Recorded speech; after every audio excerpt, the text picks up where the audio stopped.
जय जय रघुवीर समर्थ गणेश शारदा चैव सद्गुरु सज्जनस्तथा आराध्य दैवतं गुह्यं सर्वमे रघुनंदन कृपा कटाक्षाची किरणे मोह समुद्राचे आटणे घडे जय त्या श्रीकृष्णे वंदू तया ते श्रीराम जयांचे करिता स्मरण होय सकल विद्यांचे अधिकरण ते वंदू या श्री चरण श्री गुरूंचे जय जय रघुवीर समर्थ धर्मक्षेत्रे कुरुक्षेत्रे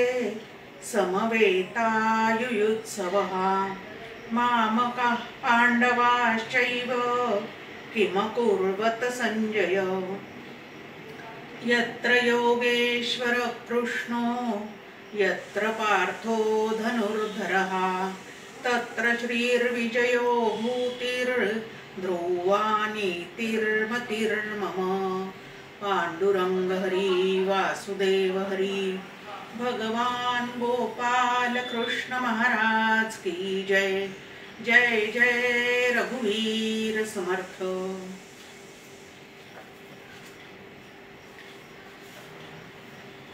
आनंद योगी परमपूज्य डॉक्टर काका श्रद्धेय मंदाताई गंधे या उभयतांना मनपूर्वक वंदन करते। दैवासुर संपद विभाग योग ऐकण्यासाठी जमलेल्या सर्व श्रोत्यांना मनपूर्वक अभिवादन करते। फार महत्त्वाचा असा एक अध्याय आज आपल्या समोर आहे। त्या अध्यायाच्या चिंतनाला सुरुवात करण्यापूर्वी एक अध्यायाची उत्तम पार्श्वभूमी म्हणून आपण श्रद्धेय मंदाताई गंधेंचं एक गीत ऐकणार आहोत। दैवी गुणसंपदेने युक्त असणारा असा जो उत्तम पुरुष आहे, असा जो थोर महात्मा आहे, त्याचं वर्णन या गीतामध्ये मंदाताईंनी केलेलं आहे। मनापासून सर्वजण ऐकूया। जय जय रघुवीर समर्थ।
जय जय रघुवीर समर्थ.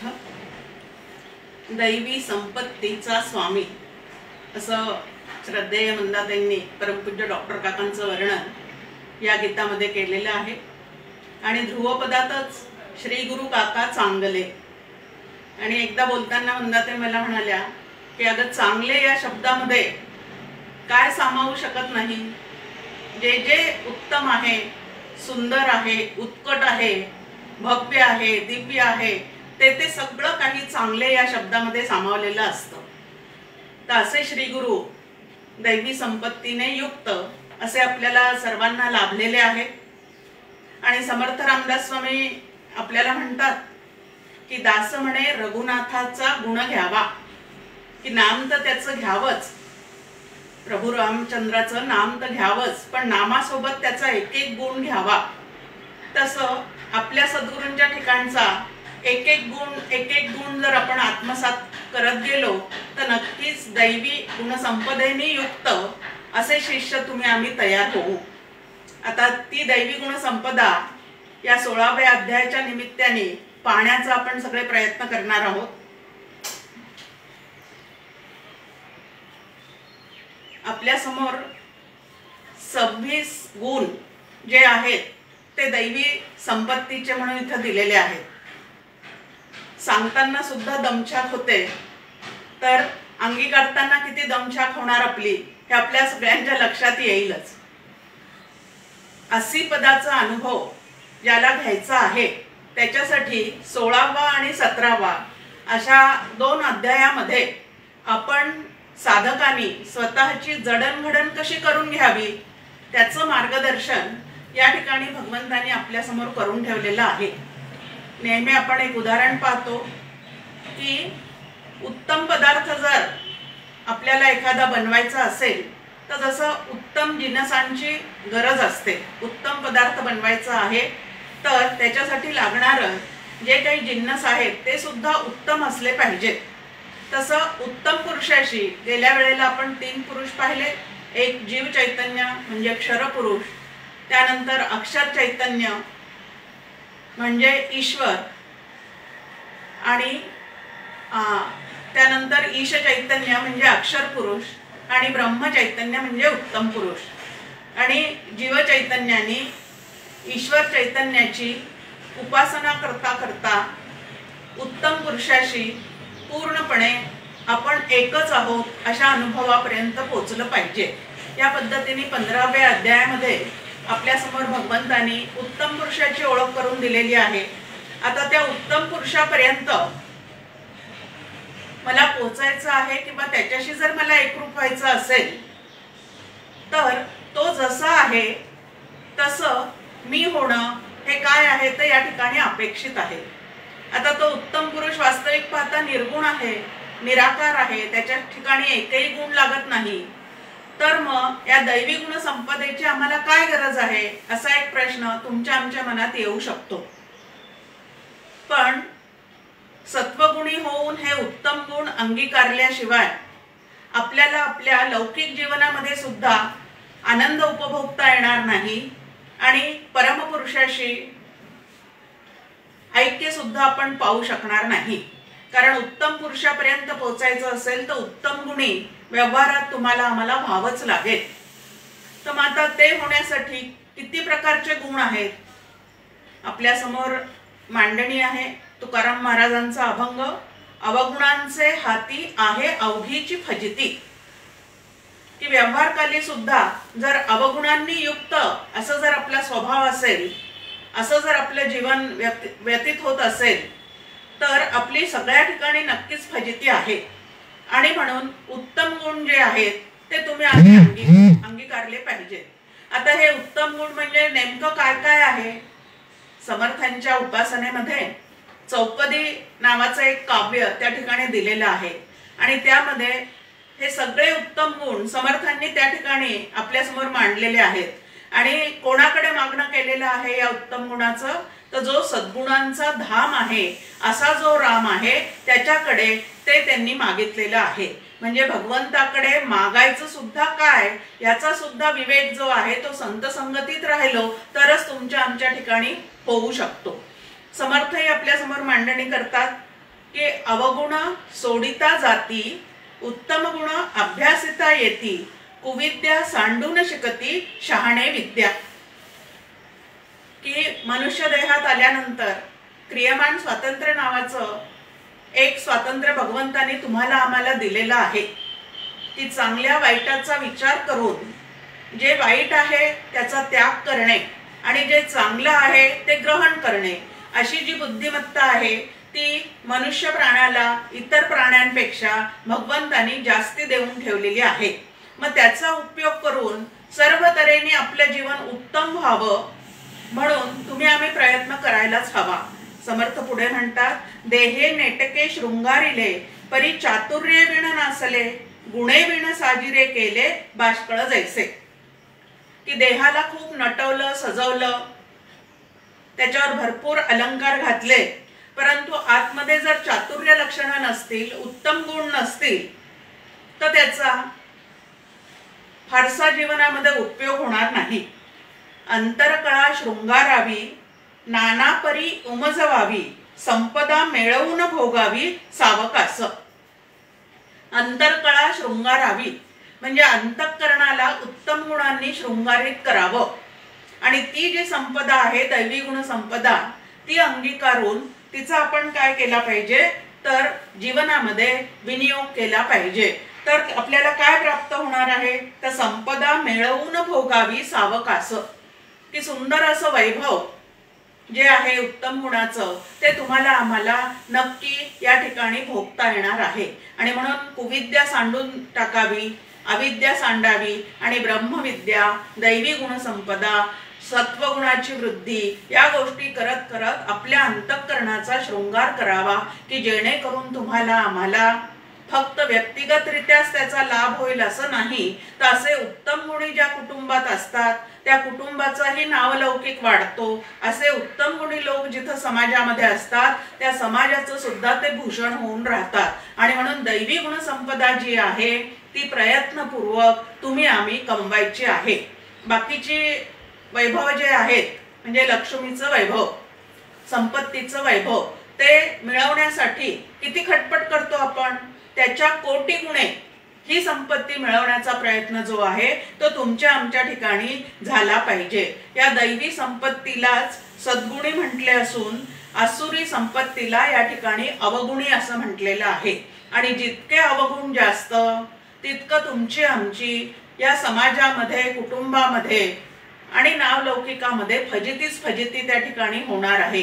आणि म्हणून नरदेहात आलेल्या जीवानी उत्तम गुणी होण्याचा प्रयत्न करणे ह्याला साधना असे म्हणतात. अशी साधनेची एक सुंदर व्याख्या तुमच्या आमच्या ठिकाणी या ठिकाणी मिळून जाते. दुसरा एक दृष्टांत आपल्या समोर की कोहिनूर हिरा जो आहे तो तुम्हाला आम्हाला घ्यायचा आहे.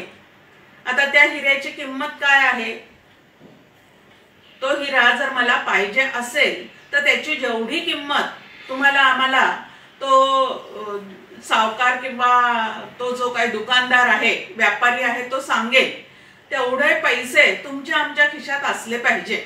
त्याच्याशिवाय तो हिरा जो आहे तो तुम्हाला आम्हाला प्राप्त होणार नाही.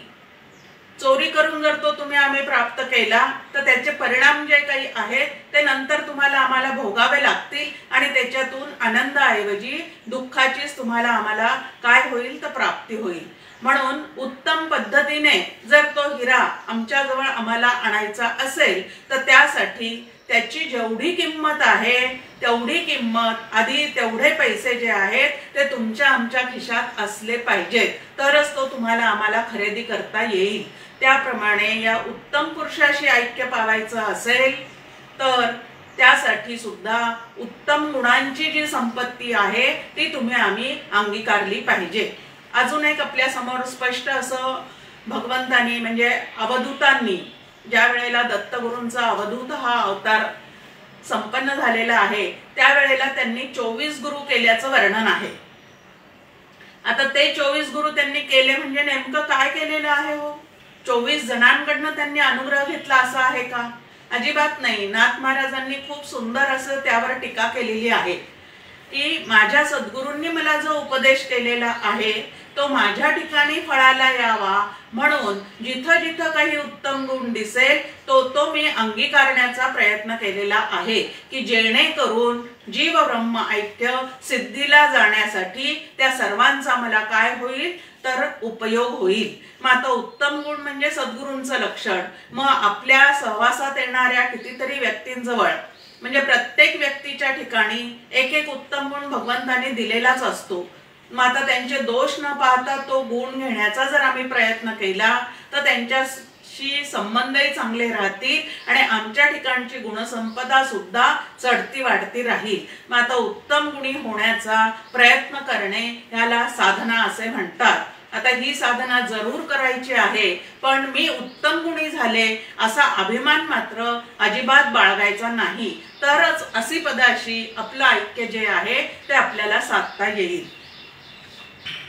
आता सुरुवातीचे जे 3 श्लोक आहेत त्यामध्ये भगवंतांनी हे 26 गुण जे आहे त्याची मांडणी केलेली आहे. पहिल्या 3 श्लोकामध्ये दैवी संपत्तीचं वर्णन जे आहे ते भगवंतांनी या ठिकाणी करून ठेवलेलं आहे. त्यामध्ये सुरुवातच आहे अभयम, भय नसणे. आता भय हा एक विकार आहे आणि त्या भयातून कशाची निर्मिती आहे तर दुःखाची निर्मिती आहे. हे भय तुमच्या आमच्या चित्तामध्ये कशामुळे निर्माण होतं तर द्वितीयात वै भयम भवती, द्वैत बुद्धीमुळे, भेद बुद्धीमुळे. जे माझं आहे त्याच्यामध्ये काही कमी जास्ती होऊ नये, काही विघ्न येऊ नये, अनिष्ट असं काही माझ्या जीवनामध्ये घडू नये, किंवा माझे लोक ज्यांना मी म्हणते त्यांच्या ठिकाणी सुद्धा असं अनिष्ट काही घडू नये, अशी जी सारखी चिंता आहे त्याच्यातून भय नावाची गोष्ट जी आहे ती तुमच्या आमच्या ठिकाणी निर्माण होते. आणि जिथं भय आहे म्हणजे विकार आहे तिथं अंतःकरण शांत नसून ते क्षुब्धच झालेलं असतं. जिथं अंतःकरणाची क्षुब्धता आहे म्हणजे अंतःकरणामध्ये अस्थिरता आहे, जिथं अंतःकरणाला स्वस्थता नाही त्या ठिकाणी अंतःकरणात व्यापून असणारा जो ब्रह्मानंद आहे तो तुम्हाला आम्हाला असून सुद्धा फळाला येत नाही. आता भय या एका विकारामुळे जर आम्ही आमच्या स्वरूपापासून दूर होत असू तर जे जे माझ्या स्वरूपाला अडथळा करणार आहे असं जे जे प्रतिबंधात्मक आहे ते माझ्यातून घालवून टाकणे आणि निर्भयता प्राप्त करून घेणे याला अभय असं म्हटलेलं आहे. आणि जिथं अभय आहे, आता समर्थांचा एक छान श्लोक आपल्या समोर आहे, त्यामध्ये ते म्हणतात भये व्यापिले सर्व ब्रह्मांड आहे. ते संपूर्ण ब्रह्मांड त्यामध्ये असणारे सगळे जे जीवात्मे आहेत ते सगळे भयाने ग्रस्त झालेले आहेत. अगदी इंद्रापर्यंत आपलं पद जाऊ नये याचं सुद्धा त्याला काय असतं सारखं तर भय असतं. मग ह्या पद्धतीने भय हा विकार जो आहे तो सर्व जीवांच्या ठिकाणी चिकटलेला आहे. पण या भयातून सुटलेले कोण आहे? भयातीत ते संत आनंद पाहे, की ज्यांनी अनंताची कास धरलेली आहे, ज्यांनी भगवंताला दृढ धरलेलं आहे ते मात्र या सगळ्या भयातून काय झालेले आहेत तो मुक्त झालेले आहेत. म्हणून अभयम सत्व संशुद्धी सुरुवातच आहे की अभय. अंतःकरण जर आपलं निर्मळ असेल, स्वच्छ असेल तरच आपल्याला आतमध्ये असणाऱ्या त्या चिद्रूप आत्म्याचं भान येऊ शकतं. आणि अंतःकरण जर अस्थिर असेल तर आतमध्ये असून सुद्धा त्याचा प्रकाश, ज्ञान प्रकाश जो आहे, त्याची जी जाण आहे मी आत्मा आहे, त्या आतमध्ये असून सुद्धा तुमच्या आमच्या ठिकाणी ती जाण किंवा ते भान येऊ शकत नाही. दृष्टांत आपल्या समोर आहे की चंद्राचं प्रतिबिंब अगदी शांत स्थिर असणाऱ्या तलावामध्ये जसंच्या तसं दिसतं, पण त्या तलावामध्ये जर दगड टाकून तरंग निर्माण केले तर ते चंद्राचं प्रतिबिंब जसं आहे तसं न दिसता ते सुद्धा वेडवाकडं दिसायला लागतं. म्हणून अंतःकरणाच्या स्थिरतेमध्ये आत्मानंदाचं भान आणि जाण दोन्ही येऊ शकतं. आणि म्हणून अंतःकरण स्थिर करण्याची साधकाला निश्चित अशी काय आहे तर गरज आहे. आणि जितकं विकाररहित अंतःकरण होईल तितकं अंतःकरणाची स्थिरता जी आहे ती स्थिरता तुम्हाला आम्हाला प्राप्त होऊ शकते.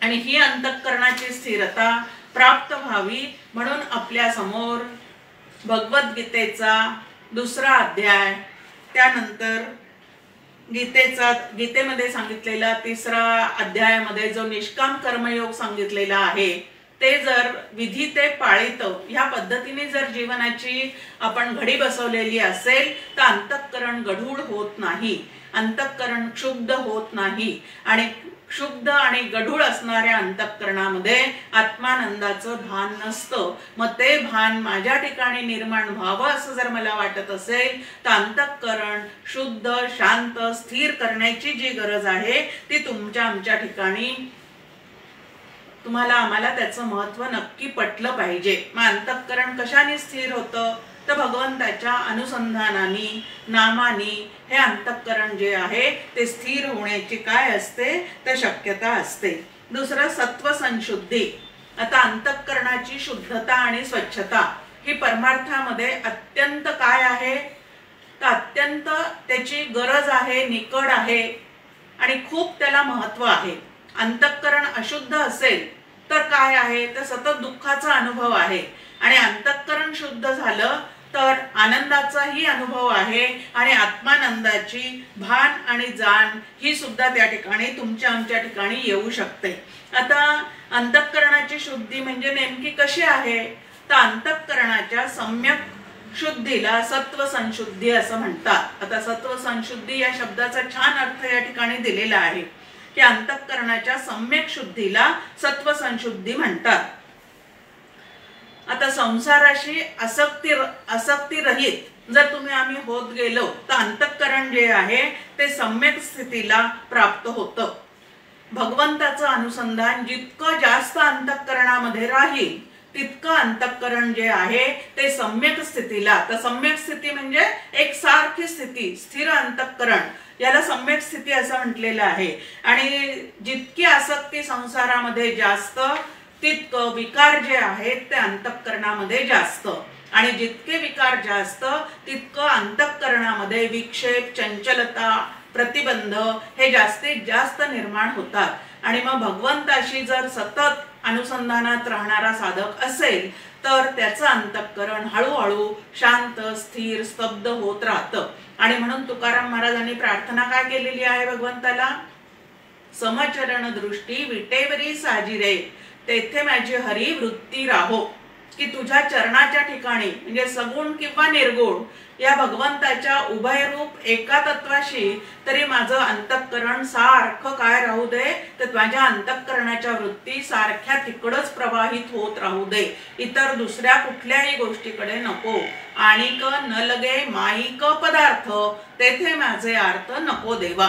प्रार्थना कोणाला केलेली आहे, पांडुरंगाला केलेली आहे. माझं मी आवरेल ह्या पद्धतीचा थाट या ठिकाणी नाही.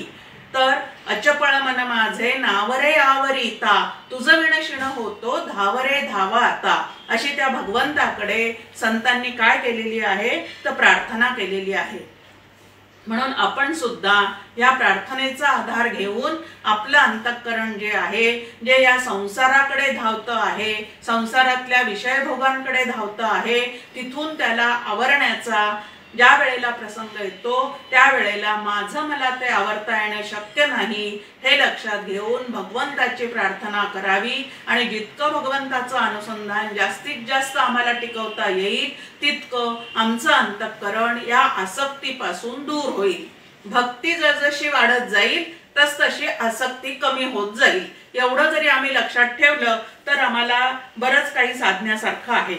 आता आपलं ध्येय जर निश्चित असेल, भगवंताचं जे काय आपण नाम घेतो, त्यानंतर उपासना करतो, ग्रंथ वाचन करतो, प्रवचन करतो, कीर्तन करतो, ऐकतो, या सगळ्या मागचा उद्देश जो आहे, आपलं ध्येय जे आहे, साध्य जे आहे, त्याविषयी जर आपण निशंक असू तर आपल्याला आपलं अंतःकरण जे आहे ते आवरण्यासाठी भरपूर मदत होऊ शकते.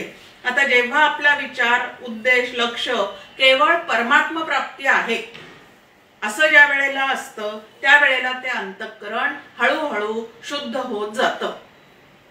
आता हे संपूर्ण जग शुद्ध करण्याच्या भानगडीत न पडता आधी आपलं अंतःकरण शुद्ध करण्याचा साधकांनी नेहमी प्रयत्न केला पाहिजे. आधी सगळ्यांना सुधरवायच्या आधी आपण स्वतः जे आहे तो सुधारण्याचा प्रयत्न केला पाहिजे। समर्थही आपल्याला सांगतात त्यांच्या चतुसूत्रीमध्ये पहिले ते हरिकथा निरूपण, की पहिल्यांदा तुम्ही हरिरूप व्हा आणि तुम्ही हरिरूप झाल्यानंतर आपोआपच बाकीच्यांना तो रंग चढायला वेळ लागणार नाही। पण सुरुवात कुठून आहे तर आपल्याकडूनच आहे। डॉक्टर काका गमतीने एक दृष्टांत सांगतात। ते म्हणतात की एक मोठा लाकडाचा ओंडका आहे आणि तो पेटवण्यासाठी मी एक उदबत्ती पेटवून तिकडे निघालो आहे। आता माझी उदबत्ती त्या ओंडक्याला लागल्यानंतर तो ओंडका पेटणार आहे का माझी उदबत्ती विझणार आहे? तर आपली उदबत्ती जी आहे तीच विझून जाण्याची शक्यता आहे, ओंडका पेटणारच नाही। आणि म्हणून आपला परमार्थ विझण्याच्या आधी आपण काय केलं पाहिजे, समाजाला सुधरवण्यापेक्षा आधी स्वतःची जडणघडण जी आहे ती आपण व्यवस्थित करून घेतली पाहिजे। आणि हे आपल्यावर बिंबवण्यासाठीच हा 16वा अध्याय जो आहे तो भगवंत या ठिकाणी आपल्या समोर ठेवत आहे। नंतर आपल्या समोर म्हटलेलं आहे की ज्ञान योग व्यवस्थिती, झालेला बोध अंतःकरणामध्ये सतत सांभाळणे, याला ज्ञान योग व्यवस्थिती असं म्हटलेलं आहे। म्हणजे प्रवचनातून झालेला बोध, त्यानंतर श्री गुरूंच्या उपदेशातून झालेला जो बोध आहे तो बोध अंतःकरणात सांभाळण्याची साधकाची काय आहे तर निश्चित त्याची एक जबाबदारी आहे।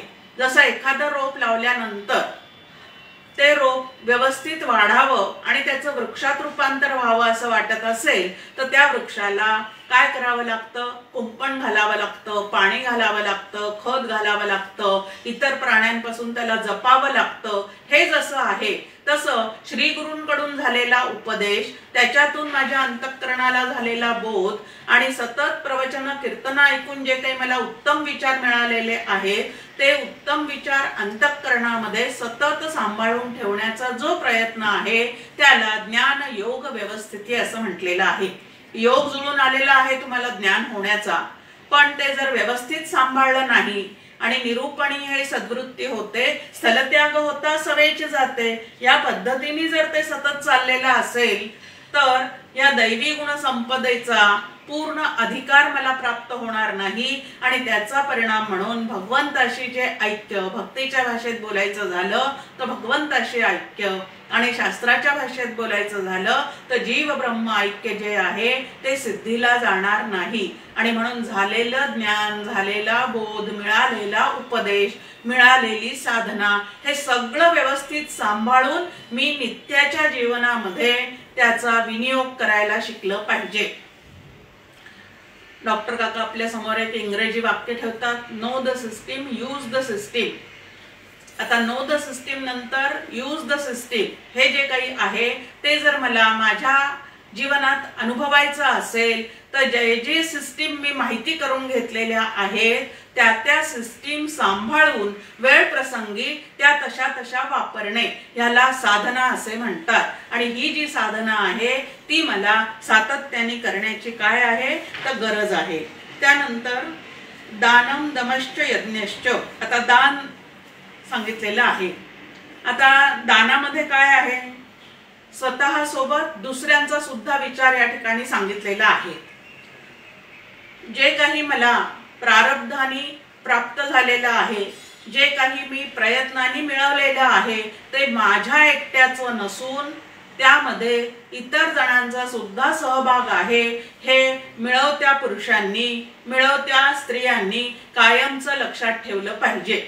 मग ते कुठल्या कुठल्या संपदेच्या बाबतीत आहे, मिळालेली शरीर संपदा, मिळालेली बुद्धी संपदा आणि मिळालेली लक्ष्मी संपदा, या सर्व संपदेच्या बाबतीमध्ये हे लक्षात ठेवलंच पाहिजे। विद्येच्या बाबतीत सुद्धा हे लक्षात ठेवण्याची गरज आहे। मग आता दान जे आहे, दान म्हणजे दुसऱ्याला देणं।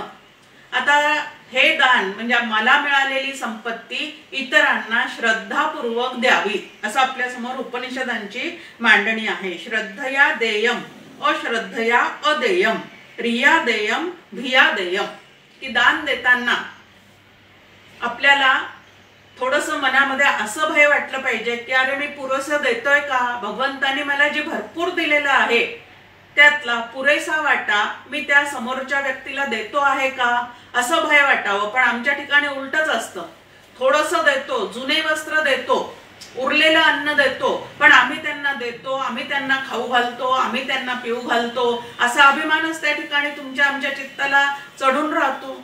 आता दान देण्याची कशासाठी आम्हाला या ठिकाणी एक साधना सांगितलेली आहे की आपल्याला मिळालेल्या संपत्तीवरचा अभिमान जो आहे तो गळून पडावा. माझी योग्यता नसताना भगवंत जर मला एवढं देतो आहे तर त्यामागे काहीतरी कारण असलं पाहिजे की इतर जे कोणी लोक आहेत त्यांच्या ते नक्की उपयोगाला पडलं पाहिजे. ह्या पद्धतीने ते दिलं जावं. नंतर म्हटलेलं आहे की दान द्यायचं आहे, पण ते योग्य ठिकाणी द्यायचं आहे, त्याच्या घरी जाऊन द्यायचं आहे. आपल्या घरी बोलावून देणं आणि त्याच्या घरी जाऊन देणं, आणि दिल्यानंतर सुद्धा त्यांनी जर ते स्वीकारलेलं असेल तर देणाऱ्यांनी त्याच्यावर उपकार केलेला नाही तर घेणाऱ्यांनी माझ्यावर उपकार केलेला आहे, ह्या पद्धतीचा विचार जो आहे तो विचार माझ्या अंतःकरणात जर हे दान देताना टिकत असेल तर त्या ठिकाणी त्या दानाची सफलता आहे. अन्यथा जर ते दान देऊन माझा अभिमानच वाढत असेल, मग आता अन्नदान आहे, कन्यादान आहे, त्यानंतर आपल्या समोर आहे विद्यादान आहे, ज्ञानदान आहे, कुठल्याही पद्धतीचं दान. हल्ली तर आपण पाहतो सगळीकडची परिस्थिती की कन्यादान हा फक्त लग्नापुरता विधी राहिलेला आहे. बाकी ती कन्येवरचा हक्क मात्र कोणी सोडताना दिसत नाही. अशी फजिती आमच्या ठिकाणी जर झाली तर त्याचे परिणाम जे काय दुष्परिणाम होतात ते तुम्हाला आम्हाला काय करावे लागतात तर भोगावे लागतात. मंदाताई पण गमतीने म्हणतात की कित्येक ठिकाणी मी प्रवचनासाठी जाते, त्या ठिकाणी मला अत्यंत आदराने सन्मानाने वागवलं जातं. त्यानंतर मला एक साडी जशी मला आवडते त्या पद्धतीने पांढरं स्वच्छ असणारी एखादी साडी पण त्या मला देतात. पण देताना त्यांचा शब्द असतो त्या ठिकाणी, मंदाताई तुमच्या अंगावरती दिसली पाहिजे बर का. आता ह्याचा अर्थ काय आहे? ज्या क्षणी दिली त्या क्षणी त्याच्यावरचा माझा हक्क जो आहे तो गळून पडला पाहिजे. पण तसं होत नाही.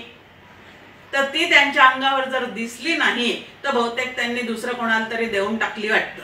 आता या ठिकाणी काय झालेलं आहे, नेमकं दान देऊन माझं अंतःकरण शुद्ध करण्याचा प्रयत्न करायचा असून सुद्धा अजून त्यांच्या अंगावरती दिसत नाही. त्यांनी ती कोणाला तरी देऊन टाकली वाटतं. मी दिलेली त्यांनी साडीची घडी मोडलीच नाही. या पद्धतीने माझ्या अंतःकरणामध्ये अशुद्धताच निर्माण होते. आणि म्हणून दान देताना ज्या क्षणी दिलं, आपल्या समोर मांडणी आहे की उजव्या हाताने दिलेलं डाव्या हाताला सुद्धा कळू नये, पण आम्ही देतो त्यावेळेला आमचं नाव कुठंतरी असलं पाहिजे, इतरांना ते कळलं पाहिजे. ह्या पद्धतीने ज्या वेळेला आम्ही हे दान देण्याचा प्रयत्न करतो त्यावेळेला देऊन सुद्धा त्याचं जे फळ मिळायला पाहिजे ते मात्र तुम्हाला आम्हाला मिळू शकत नाही. त्यानंतर दम. आता तुमचे आमचे सगळे इंद्रिय जे आहेत ते परांची खाणी व्यतृणत स्वयंभू असं ब्रह्मदेवाने करून ठेवलेली आहेत, अशी मांडणी आहे की बहिर्मुख करून ठेवलेली आहे.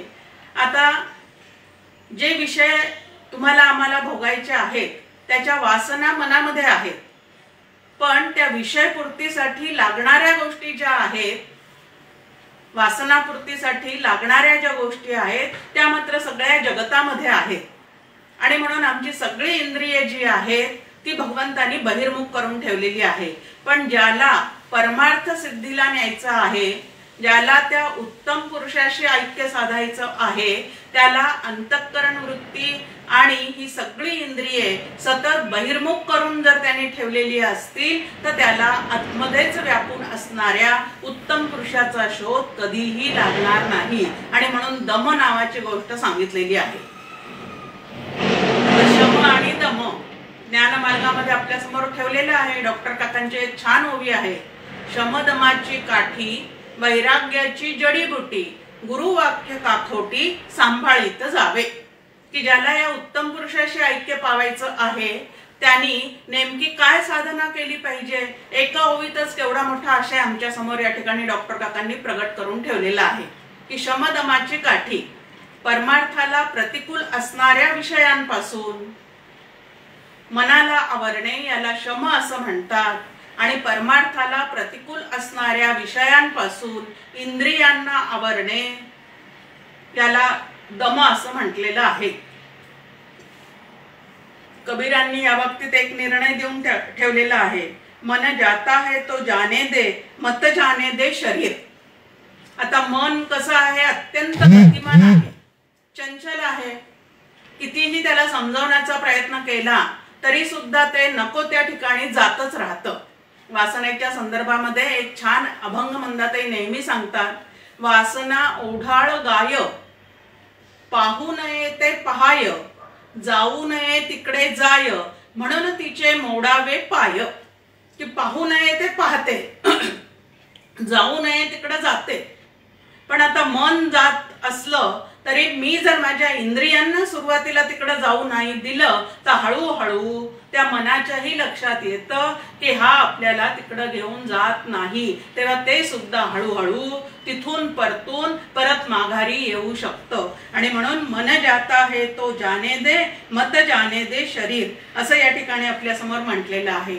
आणि मन जर तुमचं आमचं बाहेर धावत असेल, इंद्रिये जर तुमचे आमचे बाहेर धावत असेल, तर संतांनी सुंदर अभंग तुमच्या आमच्या समोर ठेवलेले आहे।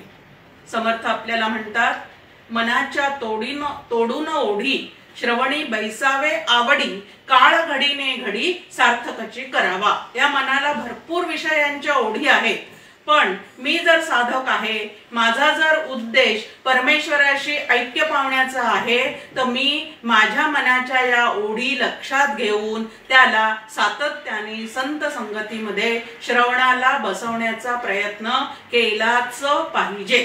काका म्हणतात, परमार्थात ज्या गोष्टी तुम्हाला आम्हाला करायच्यात ना, त्याच्यात जसे प्रपंचामध्ये चकार लावतो आपण काही काही गोष्टींना, या वर्षी कार घरात आली पाहिजे म्हणजे आलीच पाहिजे, या वर्षी माझं घर झालं पाहिजे म्हणजे झालंच पाहिजे, इकडं जे चकार लावतो ना तसं परमार्थात चकार लावायला इकडचे चकार सोडून द्यायचे आणि परमार्थामध्ये साधना करताना मात्र असे चकार जे आहेत ते लावून घ्यायचे।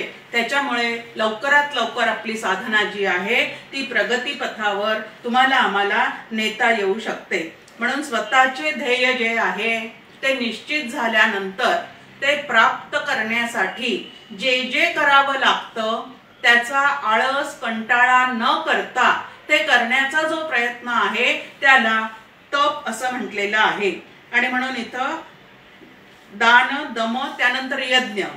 यज्ञ आता इदम न मम, आता आपण गीतामध्ये ऐकलं की डॉक्टर काकांनी त्यांच्या वाटेला आलेलं जे काही कर्म आहे, डॉक्टर झाल्यावर पेशंट तपासण्याचं कर्म, आता ते सगळं कर्म करत असताना इतक्या चोखपणे पार पाडलेलं आहे आणि चोखपणे पार पाडल्यानंतर त्याला मिळालेलं जे यश आहे त्या बाबतीत सुद्धा ते कसं म्हणतात, इदम न मम।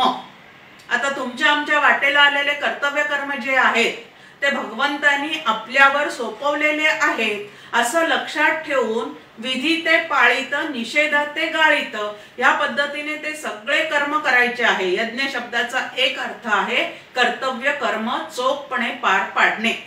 आणि ते करत असताना जे काही यश किंवा अपयश या दोन्हीपैकी कुठलंही एक फळ त्या कर्माला येऊ शकतं, पण ते आलं तरी सुद्धा इदम न मम, जे काय भगवंतांनी दिलेलं आहे ते योग्य आहे असं समजून जर आम्ही त्याच्याकडे पाहिलं तर काय होणार नाही, अंतःकरण आमचं त्या फळांमुळे डिस्टर्ब होणार नाही। एक छान शब्द नेहमी डॉक्टर काका आपल्या समोर ठेवतात की नियोजित फळ जे आहे ते प्रत्येक कर्माला मिळाल्याशिवाय राहतच नाही, पण नियोजित फळ मिळण्याच्या आधी ज्या वेळेला अपेक्षित खूप गोष्टी मनामध्ये असतात त्यावेळेला जे नियोजित मिळालं त्याच्यामधला आनंद तुम्हाला आम्हाला उपभोगता येत नाही आणि मग असं व्हायला नको होतं, तसं व्हायला हवं होतं, या पद्धतीने अंतःकरण जे आहे ते नको नको ते विचार करत बसतं। मग यशना माझे जैसे नाही अपयश तैसे, ते पडती तैसे पडू दे फासे, मी आणि माझे टाळू। हे यज्ञ कर्म करताना डॉक्टर काकांनी एका गीतात आपल्या समोर या पद्धतीची मांडणी केलेली आहे. आणि समर्थही आपल्याला सांगतात, मी करता ऐसे म्हणसी तेणे तू कष्टी होसी, राम करता म्हणता पावसी यश कीर्ती प्रताप. की सगळा करता करविता राम आहे असं जर कायमचं लक्षात ठेवलं तर सुखे संतोषानं यावे, दुःखे खेदानं भजावे, लाभा लाभ न आणावे मना माझी.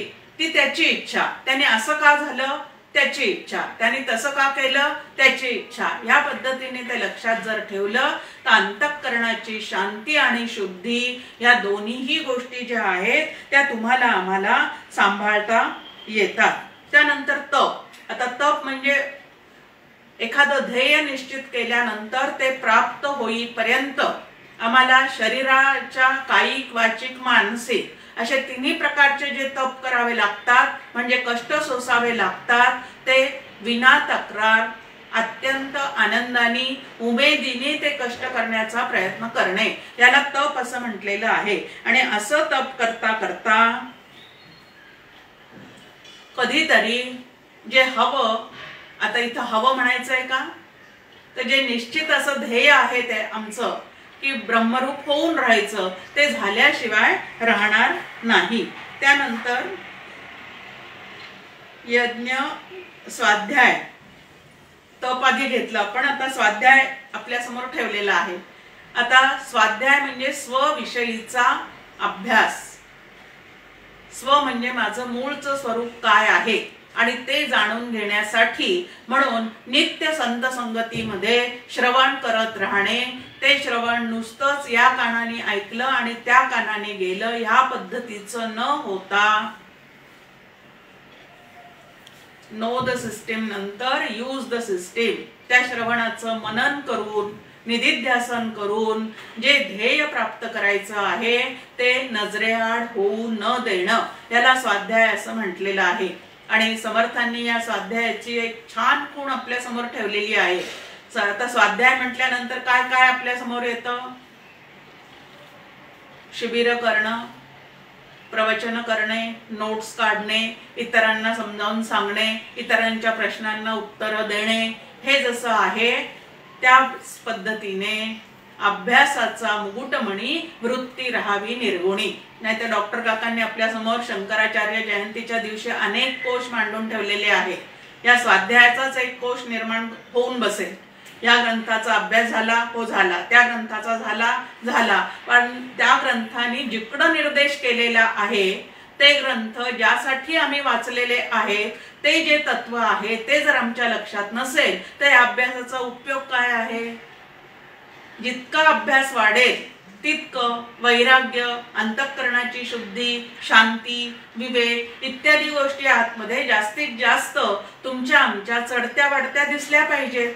पण 30-30 वर्ष झाले, 25 वर्ष झाले, 44 वर्ष झाले, 50 वर्ष झाले अनुग्रह घेऊन, पण आम्ही मात्र नर्मदेतल्या गोट्यासारखे जसेच्या तसे असू तर या स्वाध्यायाचा उपयोगच काय आहे. आणि म्हणून स्वाध्याय म्हणजे स्वविषयीचं अध्ययन. स्व म्हणजे माझा आत्मा.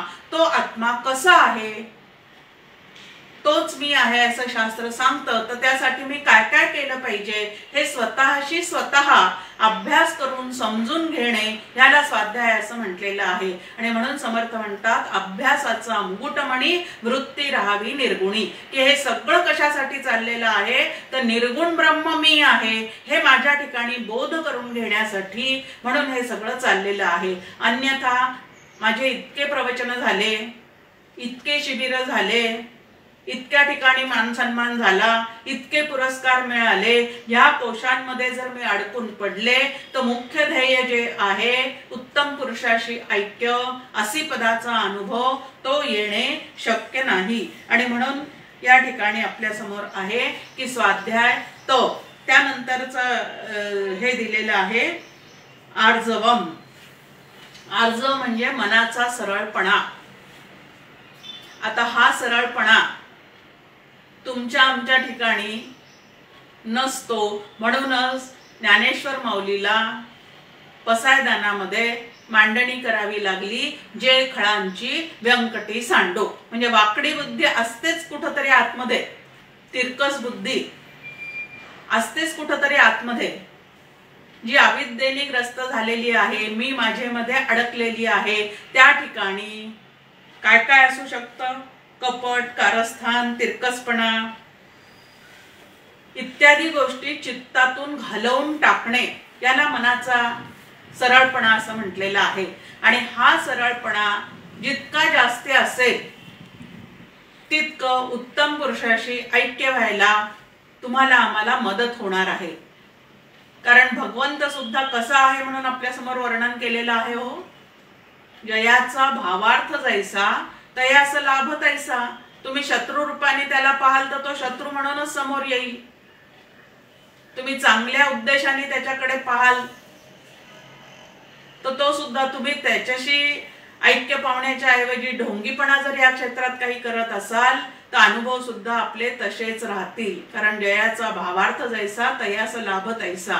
आणि म्हणून सरळ मन, आता सरळ मन शब्दाचा अर्थ आहे जे जे श्रुती माऊलींनी सांगितलेलं आहे, गुरु माऊलींनी सांगितलेलं आहे, आमच्या थोर घरात असणाऱ्या वडील माणसांनी सांगून ठेवलेलं आहे, त्या पद्धतीने आपलं जीवन जगण्याचा प्रयत्न करणे. कुठेही कट, कारस्थान, कपटीपणा, स्वार्थी वृत्ती ह्या गोष्टी त्या ठिकाणी न ठेवता जीवन जगण्याचा प्रयत्न करणे, याला अर्जव असं म्हटलेलं आहे. आणि ही सगळी मनाची शुद्धता ह्या पद्धतीने जर आम्ही जपत राहिलो तर अंतःकरण स्वस्थ राहतं. आणि स्वस्थ अंतःकरण स्वच्या ठिकाणी स्थित व्हायला तुम्हाला आम्हाला काय करतं तर मदत करतं. नंतर पुढे आपल्या समोर आहे अहिंसा, सत्य, क्रोध, त्यानंतर वैराग्य म्हणजे त्याग आणि शांती आणि अपैशन, एवढे गुण आता दुसऱ्या श्लोकामध्ये आपल्या समोर ठेवलेले आहेत. आता अहिंसेचं स्वरूप काय आहे? हिंसा न करणे. आता ही हिंसा हातात शस्त्र घेऊनच केली जाते असं आहे का? शब्दांचं शस्त्र चालवून सुद्धा सतत हिंसा केली जाते आणि ती हिंसा परमार्थाला अजिबात मान्य नाही. मग इथं शरीराने, मनाने, वाणीने इतरांना त्रास न होईल ह्या पद्धतीने जीवन जगणे, याला अहिंसा असं म्हटलेलं आहे. संत ज्ञानदेव महाराज तर आपल्याला म्हणतात की सर्व जगाला सुखी करण्याच्या उद्देशाने जो जीवन जगण्याचा प्रयत्न करतो तो अहिंसेचं व्रत जणू काही पालन करत असतो. आता ही कायेनी हिंसा आपल्याला माहिती आहे, पण वाणीने आणि मनाने इतरांचं वाटोळं व्हावं असं विचार जरी मनामध्ये आला तरी ते हिंसा केल्याचं पातक आहे. आणि म्हणूनच सकाळी उठून कुठला श्लोक म्हणजे आपल्या समोर म्हटला जातो आपल्या भारतीय पद्धतीमध्ये, तर सर्वेन सुखिनः सन्तु, की सर्वांनी सुखी असावं अशी प्रार्थना उठल्यावरच करायची.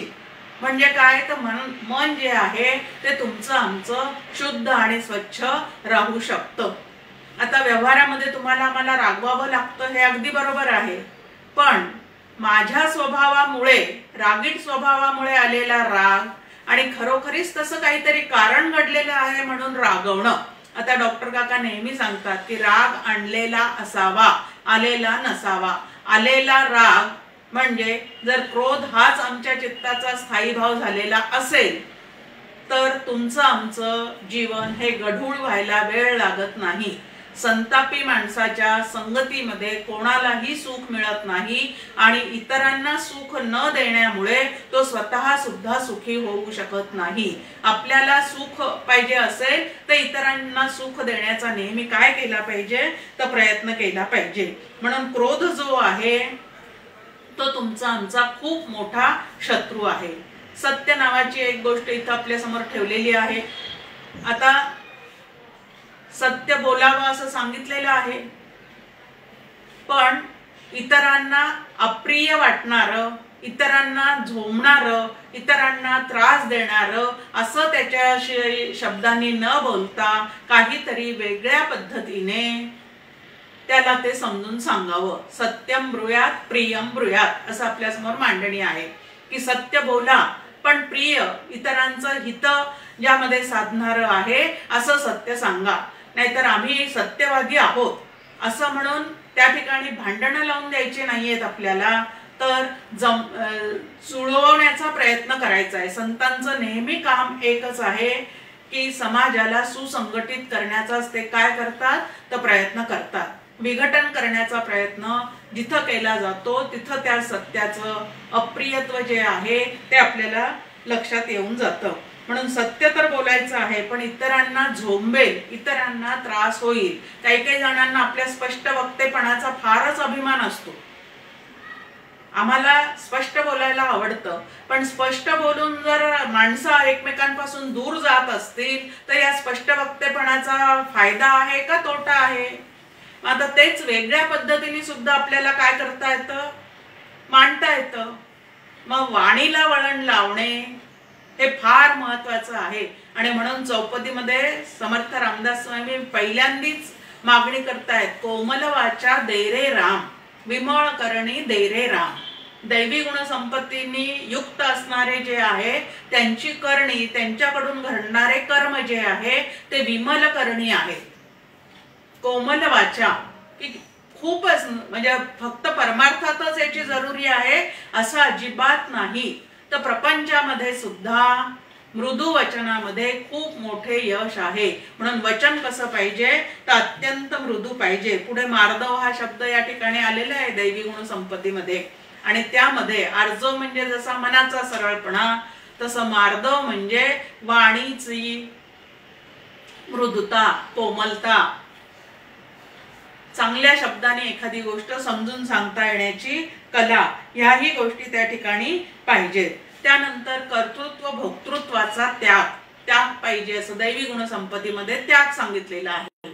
मग जे जे आपल्याला मिळालेलं आहे ते फक्त आपल्या एकट्यापुरतं नसून इतरांना सुद्धा त्याचा फायदा झाला पाहिजे. या पद्धतीने जर आपण, डॉक्टर काका एक सांगतात नेहमी आम्हाला की सगळं जग माझ्यासाठी आहे असं न समजता मी जगासाठी आहे असं समजावं. लोक माझ्यासाठी आहेत असं न समजता मी लोकांसाठी आहे. या पद्धतीने जर ते विचार आपण बदलवून घेतले तर आपल्याला आपल्या देहासक्तीचा, आपल्या संपत्तीच्या आसक्तीचा, आपला मी माझेपणाचा त्याग हळूहळू जमायला सुरुवात होते. आणि सगळं माझ्यासाठी आहे, मला वाटेल तसं किंवा मला पाहिजे तसंच इतरांनी वागलं पाहिजे असं म्हटलं की त्या ठिकाणी भोगासक्ती जी आहे ती जास्तीत जास्त दृढ होत जाते. आणि म्हणून भोक्तृत्वाचा आणि कर्तृत्वाचा जो आहे तो त्याग करायला साधकांनी शिकलं पाहिजे. 3-4 वाक्य नेहमी काका ठेवतात की ते वाक्य ऐकले तरी आपल्याला लक्षात येतं की त्यामध्ये सुखाची व्यवस्थाच नाही, त्या वाक्यांमध्ये सुद्धा दुःखच त्या ठिकाणी निर्माण होतं हे लक्षात येतं. मी केलं, माझ्यामुळे झालं, मी नसेन तर होणार नाही, मी नसेन तर होऊ देणार नाही, आणि माझ्या मागे कसे होईल, या सगळ्या विचारांना कर्तृत्व असं म्हणतात. आणि या कर्तृत्व भोक्तृत्वाचा त्याग जो आहे तो जर साधकाच्या ठिकाणी त्याला घडवून आणता आला, आता कर्तृत्व भोक्तृत्वाचा त्याग करायचा म्हणजे ईश्वर शरणागती. तो जसं ठेवेल तसं राहणार, तो जे करील ते मान्य. माळिये जेऊ ते नेले तव ते निवांतचे ठेले, किंवा जे काही चांगले कर्म आपल्याकडून घडलेले आहेत ते सुद्धा देणे ईश्वराचे, की त्याच्या कृपेमुळे ते घडलेलं आहे, गुरु आज्ञेमुळे ते केलेलं आहे. या पद्धतीचे विचार जर आमच्या आतमध्ये असतील तर हा कर्तृत्व भोक्तृत्वाचा जो मळ आहे तो मळ आमच्या चित्तातून आम्हाला घालवता येऊ शकतो. आता क्रोध हा आपला 1 क्रमांकाचा वैरी म्हणून सांगितलेला आहे. ह्याच अध्यायात पुढे आपल्या समोर आहे नरकाचे 3 द्वारे, तो महत्वाचा श्लोक ह्याच अध्यायामध्ये आहे. त्यातलं एक द्वार जे आहे ते क्रोध आहे. या क्रोधामुळे काय होतं, संताप वाढतो. आता संतापाने चित्त शांत राहतं का क्षुब्ध होतं, स्थिर राहतं का अस्थिर होतं, ह्याचा विचार कोणी करायचा आहे, आपणच करायचा आहे. बरं, क्रोध कशामुळे येतो, हा क्रोध कशामुळे येतो तर आतमध्ये अगदी सूक्ष्म असं कुठंतरी स्वतःचा इगो जोपासलेला असतो. मी यूं आहे, मी त्यूं आहे, त्यामुळे इतरांनी माझं ऐकलं पाहिजे, त्यांनी माझ्याच मनासारखं वागलं पाहिजे. आता कितीही कोणालाही असं वाटलं की सगळ्या जगाने, कुटुंबाने माझ्या मनासारखं वागावं, पण इतर व्यक्ती ज्या आहेत त्यांना सुद्धा त्यांचं एक मन आहे की नाही, हे जर आम्ही लक्षात ठेवलं तर इतरांचे मन दुखवण्याचा प्रयत्न होणार नाही. जास्तीत जास्त प्रत्येकाला त्याच्या हिताचं समजून सांगण्याचं काम माझ्याकडे आहे एक कर्ता पुरुष म्हणून. ते जरूर करावं, पण त्या ठिकाणी जर आग्रही वृत्ती राहिली तर त्या आग्रही वृत्तीमुळे या क्रोधाला खत पाणी घातलं जातं. आपल्या विषय सुखाच्या आड जे जे काही येतं त्याचा तुम्हाला आम्हाला राग यायला सुरुवात होतं. माझ्या सुखाला धक्का लागला की मला त्या व्यक्तीचा राग यायला सुरुवात होते. आता माझं सुख म्हणजे मी कोण लागून गेलेलं आहे असं की साऱ्या जगाने माझं ऐकावं, ह्या अपेक्षेतूनच तुमचं आमच्या कुटुंबामध्ये जे आहे ते तू मैमे फार होत राहतात. आणि म्हणून इथं साधकांनी काय करायचं आहे तर सावध राहायचं आहे. जीवनात घडणारी प्रत्येक गोष्ट जी आहे ती ईश्वरी नियोजनानुसार आहे. बरे झाले देवा बाई ल कर्कशा असा विचार की अरे देव करतो ते आपल्यावर न्याय करण्यासाठीच करतो, हे जर आपण लक्षात ठेवलं तर संबंधितांच्या विषयी एवढा क्रोध होणार नाही.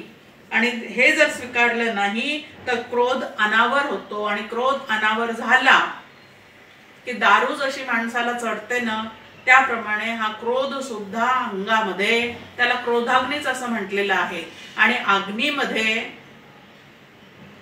समोरचे जे कोणी आहेत ते जळतात का शांत होतात हो? अग्नीमध्ये जाळण्याचा स्वभाव आहे. आता इतरांना सतत त्रास देण्यासाठी आमचा जन्म आहे का इतरांना सुख देण्यासाठी आमचा जन्म आहे? आम्हाला आनंद हवा असेल तर इतरांना आनंद देण्याचा आम्ही प्रयत्न केला पाहिजे.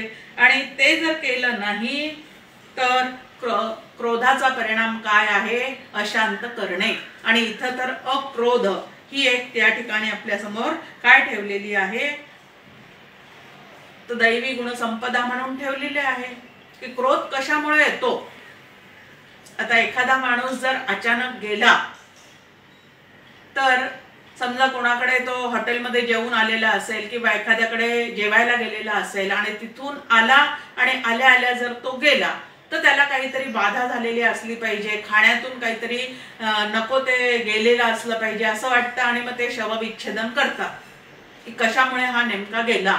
तसं प्रत्येकाने आपल्या स्वभावाचं विच्छेदन करावं की कशामुळे क्रोध आला ह्याचं विच्छेदन करावं की नेमकं क्रोध येण्याच्या मागे आतमध्ये काय काय घडलेलं आहे, मला त्या समोरच्या माणसाबद्दल काय काय वाटलेलं आहे, का माझा इगो दुखावला गेला म्हणून मला क्रोध आलेला आहे, का खरोखरीच क्रोध येण्यासारखं काही समोरच्यांनी केलेलं आहे. जास्तीत जास्त विचार केला तर या ठिकाणी आपल्याला लक्षात येतं की इगोच्या टक्करमुळेच क्रोध नावाची गोष्ट जी आहे ती जास्तीत जास्त उफाळून येते. समोरचा माझा ऐकत नाही, त्याचं कारण काय आहे? आता त्याने ऐकलंच पाहिजे असं मी आधीपासूनच ठरवते आणि मग क्रोध यायला सुरुवात होते. भाजी आणताना जर ठरवलेला असेल, समजा पालक आणला आणि पालक आणताच ठरवलेला असेल, मी आधीच संकल्प केला की आज कुठली भाजी व्हावी तर पालक पनीर व्हावं. पण भाजी करणारी जी आहे तिला जर साधी पातळ भाजी डाळ भाजी करावीशी वाटली आणि ती पानात दिसली तर माझ्या अपेक्षेला तडा गेल्यामुळे मला त्या ठिकाणी क्रोध आलेला असतो. अशा कितीतरी गोष्टी आधीच आम्ही मनामध्ये ठेवतो. पंचदशीमध्ये खूप छान विषय आहे या संदर्भामध्ये. एक ईश सृष्टी आहे आणि दुसरी जीव सृष्टी आहे. तर ईश सृष्टी तुम्हाला आम्हाला फारशी त्रास देत नाही, पण जीव सृष्टी म्हणजे माझा स्वभाव, मी आणि माझं, माझी आवड माझी नावड, माझी अनुकूलता माझी प्रतिकूलता, ह्या ज्या गोष्टी आहेत ना स्वभावातल्या, त्याच तुम्हाला आम्हाला या क्रोध यायला जास्तीत जास्त कारणीभूत आहेत. म्हणून क्रोध का येतो याचं ज्याचं त्यांनी आपल्या स्वभावाचं विच्छेदन करून पाहावं म्हणजे त्याचं उत्तर सापडेल. आणि आपल्याला भगवद्गीतेत त्याचं उत्तर देऊन ठेवलेलं आहे.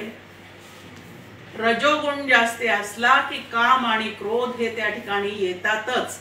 मग आता मला माझ्या ठिकाणी अक्रोध व्हायचं असेल तर रजोगुणाचे पाय मोडून सत्वगुण जो आहे तो माझ्या स्वभावातला जास्तीत जास्त वर ठेवण्याचं काम करणे याला साधना असे म्हणतात.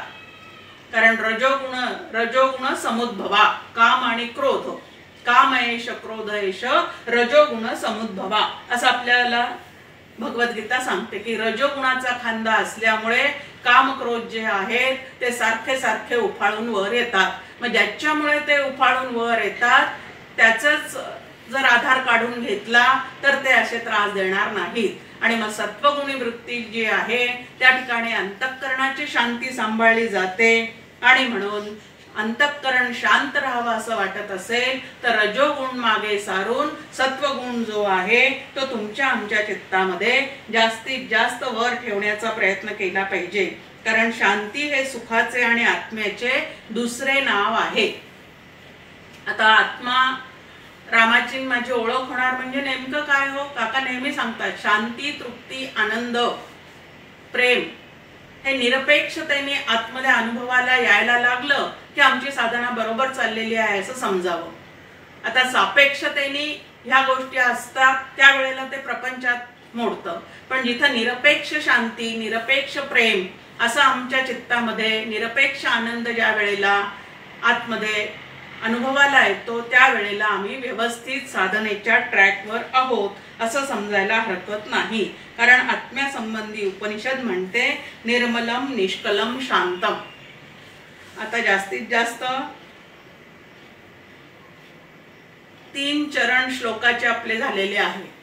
पहिला श्लोक पूर्ण आणि दुसऱ्या श्लोकाचं पहिलं चरण. आता पुढचं जे आहे ते पुढच्या मंगळवारी बघण्याचा प्रयत्न करूया. जय जय रघुवीर समर्थ.